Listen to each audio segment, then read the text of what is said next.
So guys, welcome back to the channel. Right here we have the Muzen Trickle clip-on earbuds. These were sent to me from the company. They're normally $64.99, and I will have a link description for anyone interested in that, but my suggestion is to watch the full review before you decide that you want this, because there are some things that we need to talk about, good and bad, of course. So it says clear calls. You did get a total of 38 hours when it comes to the battery, though you get 6 hours in ear and 32 in the case itself. These guys are Bluetooth 5.4. Let me kind of show you how they look inside the case, and they look nice. They really are nice looking headphones, and they are super comfortable too. I have a separate section talking about that, so for anyone that wants to skip to a particular part, you can go ahead and do that. Now here's the bad aspects. There is no multi-point, there is no app support, there is no IP rating, there is it doesn't have any features outside of just being able to manually tap the outside here and change the touch controls. Well, you can't change the controls, you just gotta kind of memorize them as they are. So let's go over that real fast. Do apologize, give me one moment so I can pull that up. So here we go. The left side and the right side do different things depending on what you want to do. So if you double tap, it'll pause and play. If you triple tap, it'll play previous song on the right hand side. I'm sorry, it'll skip the song on the right hand side. And if you quickly triple tap on the left hand side, it'll go to the previous song. If you hold it for 2 seconds and hold it, then it's going to make volume up on the right side. Same thing on the left side, it's volume down. Now, phone calls are going to be a little bit different. If you press and hold the earbuds for 2 seconds, it's going to reject the phone call. If you double tap, it will answer the phone call or hang up the phone call if you're already in the phone call. And lastly, you tap the touch controls 8 times in order to, what's the word I'm looking for here? In order to reset the buds. So let me just show you them real fast. And the inside right here, you have the little symbol that says right. It's going to say left on the other side. I do think that they're flexible. They're nice looking buds. Don't get me wrong. I do think that these are very nice looking buds. When I look at the design itself, it does look very professional in my opinion. Like I can wear these at work and wear them low on my ears and people think I'm wearing some type of ear ring. They don't really pay attention to it. So you don't want it to be super obvious, especially in an office. So darker colors are always better in my opinion, but they do actually come in white. Let me tell you the colors. They also come in a gray color, white, and a silver. I believe I have the grayish. No, I have the black one. There's a lighter silver color too. So, you know, those are pretty much all the features of the buds. Like I said before, if I didn't say it, I'll say it now. Timestamps will be in the description. It comes with this booklet, which basically tells you everything I just told you. And of course, you have the USB-C right here, which isn't too long. This is a typical cord. Just use the one you have for your iPhone or your Android device if you're using USB-C and you're good to go. Anyway, let's get right into this video and not waste any time.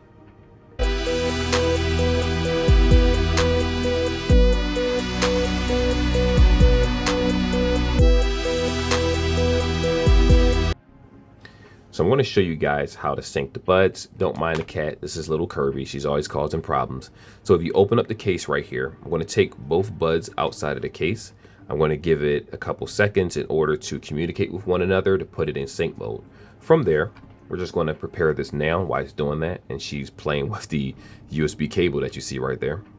We're going to go to the settings of this headset right here. Let me kind of get this glare out of the way. All right. Go to Bluetooth and pair new device. So what should pop up is the headset. Let's see if it does. There we go. Muzen MW dash underscore. Come on, Kirby. What are you doing? W31. Those are the buds right there. Go ahead and tap that. They're going to press yes for pair. For Apple users, you just tap it. It's going to automatically sync. And that is how you connect these buds. Very simple. Open up the case. Take them out, give them a couple seconds to sync, go to Bluetooth, tap on it, press yes, you are good to go. So with that being said, let's move on. So these buds actually do feel pretty good inside the ear. If you look, this is how they fit. Of course, you can take them off, it's no issue whatsoever. This big part on the back of the bud is the touch for anyone that might have skipped the beginning of the video. And you know, they are pretty flexible for the most part too, so you should have no issues whatsoever getting these into the ears. All you have to do is just place them down and you actually slide them down. I just kind of leave them like this, and whether I'm jogging, you know, moving around, I don't want to shake my brains now, I'm an older man. But whatever I'm doing on a regular basis, whether it was exercise, running, jogging, just going to work, leisurely walking through the market, doing my grocery shopping, I didn't feel any type of soreness or irritation from these buds whatsoever. They're super lightweight. As a matter of fact, this is the only pair of buds that I've had so far where they have loop this skinny, which is a little cause for concern for me, because if you crush these or anything, you already know a wire is running through it. But as long as you're not destructive with the products that you use, you should have no problems whatsoever with the fit and feel. Even my wife that has smaller ears feels like these actually work very well for her, and they stay inside her ears also. She likes the fact that they're thinner than a lot of the other clips that she's used in the past. So it is a plus when it comes to comfort. But outside of that, more importantly, how is the sound? And that's something that we're going to talk about next. So what we need to talk about right now is going to be the music quality of these buds and the microphone quality. Now, normally I have a separate section for the microphone quality, but I was having issues recording it. I don't know what it was. It kept pausing on its own. I wasn't touching the buds or anything like that. I did try some other buds to see if maybe it was the phone, and I'm like, my phone is pretty new. I have an S24 FE, and I did power cycle it on and off, but it didn't work out that way. So instead, I had a phone call with my wife, and this is the result of that. So she said that I sound very low in the headset. I wanted you guys to know that it was at 100% when I was talking to her. So I did sound a little muffled, she said. She said that it wasn't super clear, concise, like I'm used to having stuff that has like higher end speakers. And it's not about price tag, it's just more so about the manufacturer and what pieces they choose to use in order to give you a better product. And I can honestly say that these microphones are very lackluster for conversations. And also in regards, my wife walks to the gym for exercise, right? It's not too far from where we live.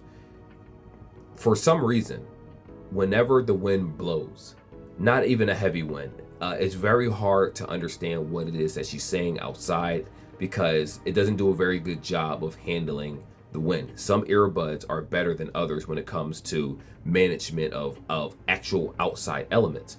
Keep in mind, they don't have any shape or form. They have no IP rating whatsoever. So you have to protect these headphones at all times. To be honest with you, if it rained, which it didn't during the time I did this review, I would have definitely took them out of my ears and put them back into the case, because there's no IP rating to protect myself. So that they really fumbled the ball in that regard. Now, when it comes to music, there are some good things and there are some bad things. So one of the bad things is that the bass isn't very pronounced in this. Like if you're listening to it between 40 and 60%, that's the sweet spot where, you know, all the vocals actually sound pretty good, right? But as you turn it up, the max volume for the music quality, in my opinion, is lower than a lot of headphones in the same weight class as $64.99 and under. I feel like it's underperforming when it comes to the maximum volume. Now, vocals sound phenomenal on it. If you're listening to Tony Braxton, As Long As I Live, I played a bunch of Michael Jackson songs for R&B, Childish Gambino, and then I switched over to Tyga, Dip, the other song he did. Dip, the one he did with Nicki Minaj. Anyway, I did, you know, that song, I don't know what it's called, but Taste, there we go, for Tyga. I played some Trippie Redd, Extinction, and so many other different artists out there, right? And I also went to the rock side, everything from Limp Bizkit, not that he's necessarily rock, but some of his songs would fall in the rock category. AC/DC, Hell's Bells, for example. I played Shook Me All Night Long. I switched over to a couple songs from the Cyberpunk soundtrack, Samurai, and so many different songs, right? And while it did perform R&B a lot better, it performed classical music, it performed podcasting a lot better, with just voices in general is really good for that.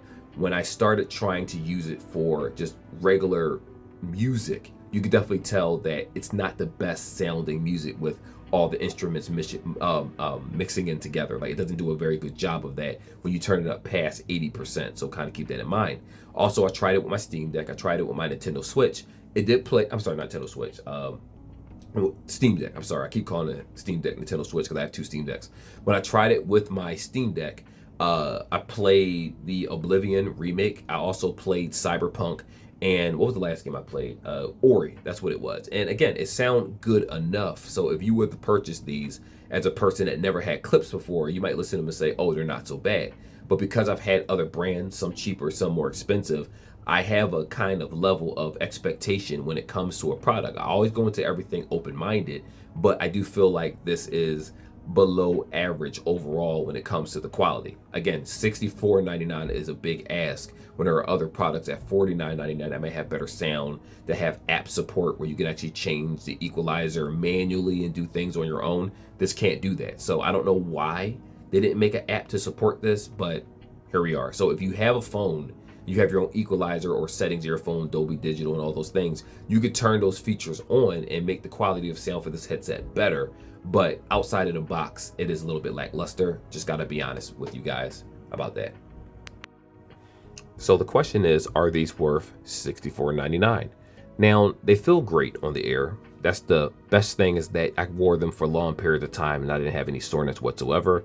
My wife wore them for large periods of time. She has other ear clips and she said this was the most comfortable to her, so they got that correctly. The microphones, on the other hand, when it comes to talking to people, aren't very clear. Like, they're clear enough, but you know, when you start at maximum volume, it's not that loud. You sound substantially lower than a person that's on the phone call. And I did a recorded phone call on the S24 FE with the Android 15 and One UI 7.0, where they have recorded phone calls, and it didn't really sound that good, if I'm being completely honest with you. Now, when it comes to music, they're not super bass heavy at all, and the bass actually struggles depending on the type of songs that you listen to, but the vocals really excel. So if you're listening to podcasts, you're watching movies and stuff, the vocals are going to excel. But when it comes to the explosions and playing video games and doing stuff in the background with the buds, I would say that I'll give it an overall of 5 out of 10, which is average. It's not bad, but it's also not good. It doesn't exactly stand out when I compare it to other buds in the same family. It is a little lackluster in certain areas, especially not having app support and all the features that are necessary. Like, again, an IP rating, which is kind of important. How does a headset not have an IP rating in 2024 or 2025, whenever these were released, is beyond me, but they don't have it. So I will leave it up to you to watch other reviews, listen to other people, discern whether they're telling the truth, discern whether I'm telling the truth. I have nothing to hide. You know, this product was sent to me, of course, but I don't care. Like, I'm not going to lie for my audience to sell a product. It's not that serious. And, you know, they're average headphones, nothing to really write home about. But anyway, like and subscribe like always. Hopefully you like this video. Till then, take care, and I will see you in the next one. Peace.